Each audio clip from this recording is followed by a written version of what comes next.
আমি আজকের এই ভিডিও থাম্বনেলে আমেরিকাকে গদ্দার বলেছি। যদিও আমেরিকা প্রথম থেকে গদ্দার, এটা তো আপনারা প্রথম থেকে জানেন, এটাতে কোনো সন্দেহ নেই। কিন্তু আমি এখন জেনে বুঝে আমেরিকাকে গদ্দার এই কারণে বলছি, কেননা আমেরিকা জেনে শুনে ভারতকে বিরক্ত করছে, তা আবার পয়সা নিয়ে।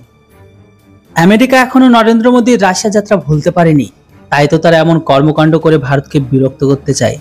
আপনারাও ভালো করে এই আর্টিকেলটিকে পড়ুন, আপনারা ঠিকই বুঝতে পারবেন যে আমি এখানে কি বলতে চাইছি। দেখুন, এই আর্টিকেলটিকে আজ তাক প্রকাশ করেছে। সেখানকার রিপোর্ট অনুসারে ভারতের সেনাবাহিনী এখনো পর্যন্ত হেলিকপ্টার পায়নি, কেননা আমেরিকা এখন সেটিকে দিতে চায় না। আসলে বন্ধুরা, ভারতের সেনাবাহিনী এভিয়েশন কাফ অ্যাপাচি হেলিকপ্টারের অপেক্ষায় আছে। আমেরিকা থেকে এইরকম অ্যাপাচি হেলিকপ্টারের 6টি বেড়া ভারতে আসার কথা ছিল, যেটা এখনো পর্যন্ত আসেনি, যেটি ভারতীয় সেনা স্থলবাহিনী খুব তাড়াতাড়ি পেতে যাচ্ছিল, তাও আবার মে মাসে। কিন্তু আপনারা এখনো পর্যন্ত দেখতে পেয়েছেন যে ভারতের সেনাবাহিনী কোনো রকম হেলিকপ্টার পায়নি, আর ঠিক এই কারণে ভারতের স্থল সেনার প্রথম স্কোয়াড্রন তৈরি হয়নি। আপনাদেরও মনে আছে, ফেব্রুয়ারি মাসে 2020 সালে $800 মিলিয়ন অ্যাপাচি হেলিকপ্টারে এই ডিলটি করেছিল, মানে প্রায় 6,716 কোটিতে। কিন্তু আমেরিকা অ্যাডভান্স নেওয়ার পরেও তার প্রথম ব্যাচ এখনো পর্যন্ত ডেলিভারি দেয়নি, এর দ্বিতীয় ব্যাচের কথা তো বাদই দিন। এই দেরির জন্য ভারত যখন আমেরিকার কাছে প্রশ্ন করে, তখন আমেরিকার হোয়াইট হাউস তারা ভারতকে এটা বলে যে এখন টেকনিক্যাল প্রবলেম চলছে, এই কারণেই দেরি হচ্ছে।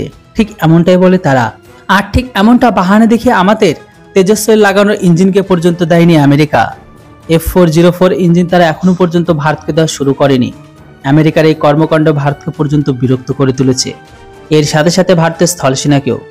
আমেরিকা পয়সা নেওয়ার পরেও ভারত রাশিয়া ভিজিট এখনো ভুলতে পারেনি আমেরিকা।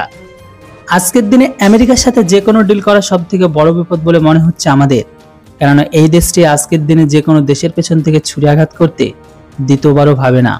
যেখানে আমেরিকা তাদের ন্যাটো দেশগুলোতে F-35 ফাইটার জেট সঠিক সময় ডেলিভারি করছে, কিন্তু ভারতকে 6টি হেলিকপ্টার আর ডেলিভারি করছে না।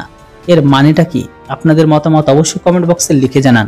কিন্তু অন্যদিকে আবার এই আমেরিকা তাদের F-21কে কেনার জন্য ভারতকে ব্যাপকভাবে প্রেসার দিচ্ছে। এবার আপনারা বলুন, যে দেশ পয়সা নিয়ে আমাদের হেলিকপ্টার দেয় না, তাদের কাছে থেকে কি আমাদের জন্য 114টি ফাইটার জেট কেনা উচিত? অবশ্যই আপনাদের মতামত কমেন্ট বক্সে লিখে জানান। Thanks for watching. জয় হিন্দ, বন্দে মাতরম।